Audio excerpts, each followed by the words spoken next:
Boker Tov, good morning, everybody. Thank you for joining us for our morning shir online in Chassidut, learning the Pirkei Avot, the ethics of our fathers. Thank you, Ryan Mordechai, for hosting and broadcasting our shir today and every day. We're learning now Pirkei Avot, Perek Daled, chapter 4. We're going to start with Mishna12, Mishna12. Rabbi Elazar ben Shamua Omer. Rabbi Elazar, the son of Shamua, says, Yihi chavod talmidcha, the honor of your student, chaviv alecha kishalach. It should be as dear to you as your own. Uchavod chavercha k'mora rabach, the honor of your colleague as the reverence for your teacher. Umora rabach k'mora shamayim, and the reverence for your teacher as the fear of heaven. In the previous Mishnah, Mishnah 11, the Mishnah talks about the endurance created l'shem shamayim, for the sake of Hashem. And so, as a continuation to this, the Mishnah explains to us how the assembly, how one's relationship with others can be divided into three parts. Someone's Rebbe, someone's leader, someone's pal, a friend, and last but not least, the honor and the relationship with a Talmud, with a student. So we start with a Talmud. If someone thinks that a Talmud, a student, he's only a student, the Mishnah tells us, no, that's a wrong approach. You have to honor your student just like you yourself would like to be honored. As we learned a few Mishnahs ago, that every single person deserves honor. Every single person deserves respect and admiration for who they are and their accomplishments. You're a human being, you're a person, you're a Jew. You deserve to have honor. You deserve to have kavod. And you should honor your student just like you honor yourself. Where do we have an example for this? That Moshe treats his prized student Joshua, in this way. What does he say? He says, B'char lanu anashim. He tells Yoshua in Parashat Beshalach, right after the crossing of the Yam Suf, he says, choose for us people, men who are going to fight, to wage war against Amalek. And so he says, choose for us. He includes his student in the same category as he considers himself. So this is something which is remarkable, because for Moshe to include Yoshua in the same realm as himself is a great compliment. Now we have to understand the whole idea of a bond, of learning Torah, is not just a student in some other subject, but it's a bond is something which is very, very deep. The bond of learning Torah connects two people together. If you want to connect to someone, the best way is to create a chavruta, a learning partner, or a shir, a class, a Torah class with them. Because then the connection, the bond that is formed between the two individuals is something which is inseparable. Therefore, our sages teach us that someone that's going to travel for a while, you want to remain connected to this individual. Then the best thing is to learn something of Torah, a passage, a Mishnah, a Pasuk, and the Torah will keep you together. Your friend has gone away, you can still remain together. Because the Torah is peace, and the Torah makes peace. That's what we say, the verse that we recite when we lift the Torah, as we just did this morning, Thursday morning at Chabad Rechavia. Deracheha darchei noam, v'chol netivotah shalom. Its ways are peaceful, are pleasant ways, and all of its paths are peaceful. In other words, if you're connected to Torah, then that brings different ideas together and different people together, depending on the scenario. So this actually helped Yoshua a lot. That helped Yoshua a lot when it came to last week's parsha on the Meraglim in the spies. That Moshe made a special prayer for Yoshua, and he added even a yud to his name. Beforehand, his name was Hosea. And then when he went for the mission, to be an emissary for Moshe, he added a name, a yud beforehand, which is yud and then a hey, which is one of Hashem's names. Hoshiacha me'atzat meraglim. May Hashem, there was a prayer that Moshe said on his behalf. May Hashem help you from the plot of the spies. It doesn't seem to be fair. Why didn't Moshe say a prayer also for the other 11 spies? Kalev Baruch Hashem, there's another reason why he was successful, and that is because he went to the resting places of the patriarchs and the matriarchs, the Avot and the Imot HaKadoshot and Chevron. But Yoshua, Moshe gave a direct prayer for him. Can you imagine, I'm guessing, if Moshe would have said a prayer for the rest, the other Meraglim, maybe he would have given them an extra measure of Siyata Deshmaya. I don't know the real answer for this. But one thing I do know, that a special connection, a special bond between Moshe, the teacher, and Yoshua, the student, is something which is inseparable. That is a true example of a real Talmid, a real Rav, a real teacher, and the student. So the Mishnah tells us, Yehi chavod talmidcha, chaviv alecha kishalach. May the honor of your student be beloved upon you as your own honor. Then we move on to the next point. Uchavod chavercha k'mora rabach. And the honor of your friend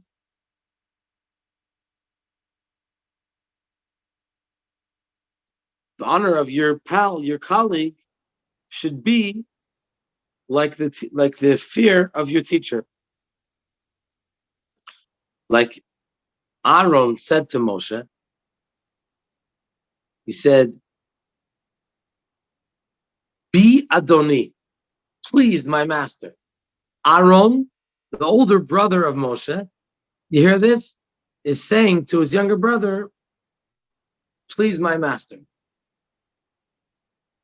You should say, "My dear brother, my younger brother, my cute brother, my master."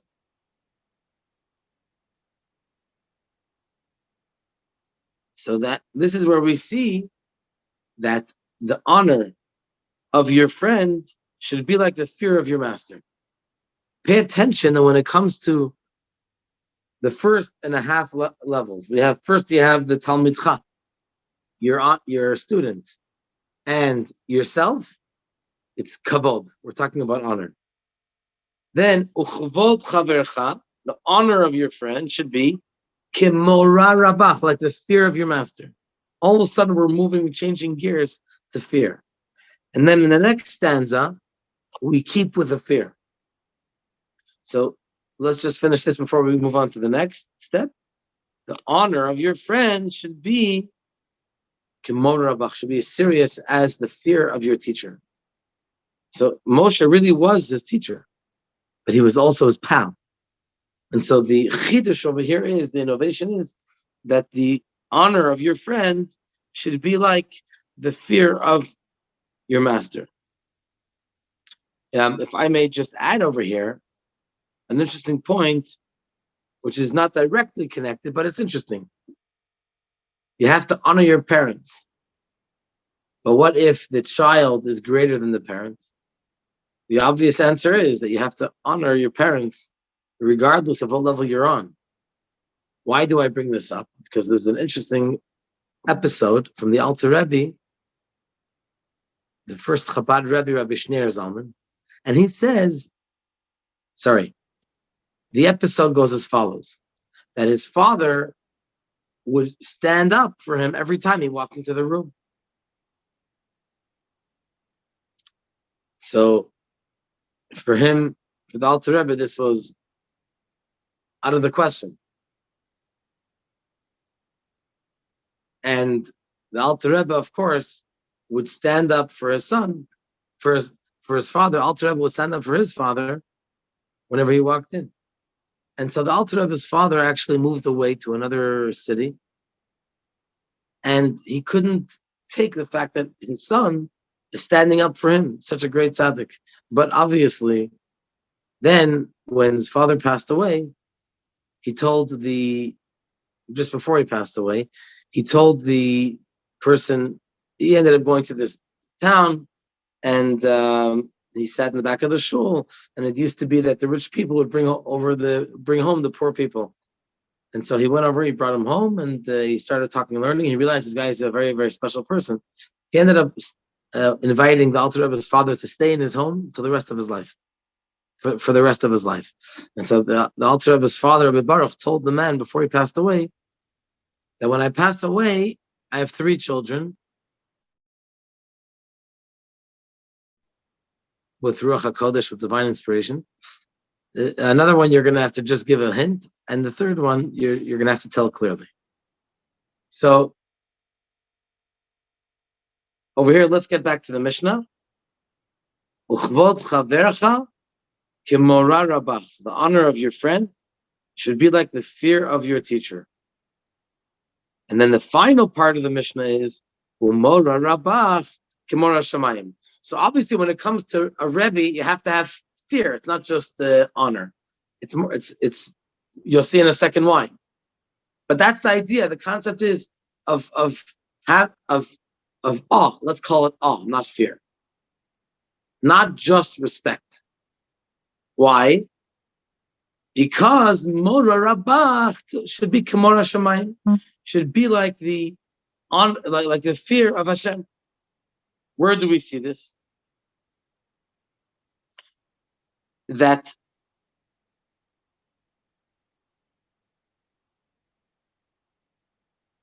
Moshe was told by his son that Eldad uMeidad mitnabim b'machaneh. We read this 2 weeks ago in Bahalotcha.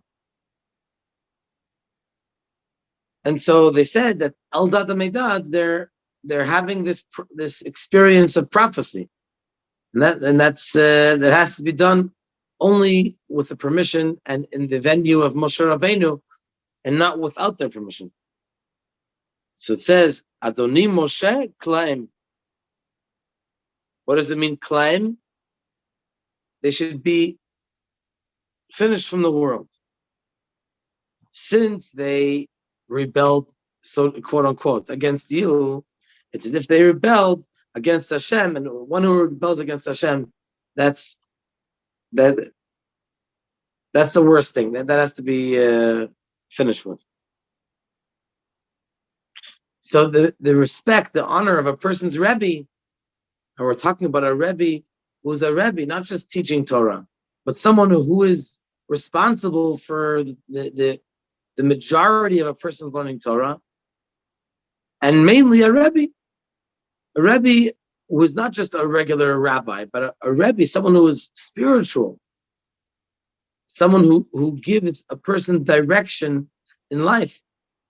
Mora Rabach, the awe and the fear of your teacher should be Kimora Shamayim, like the fear of Hashem. Let's begin the next Mishnah. Rabbi Yehuda says, Havei Zahir b'Talmud. Be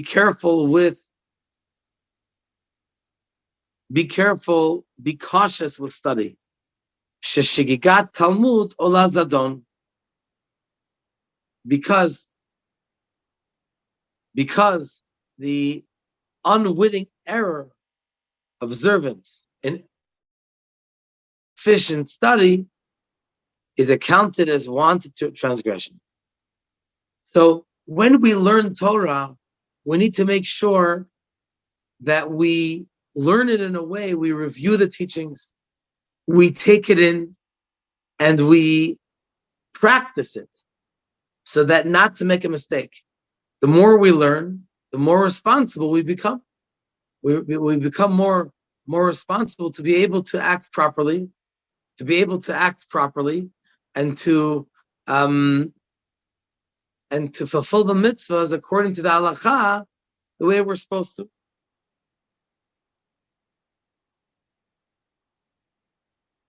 And then the Bartanura discusses a deeper subject, that when it comes to teaching someone else, then you have to be even more careful. So whatever you learn, you have to make sure that you know it so clearly that you should be able to relate the halacha appropriately.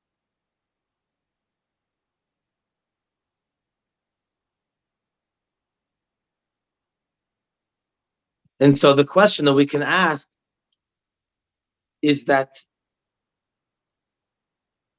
we talk about Talmud. Talmud means you're learning, but Talmud also means the Gemara.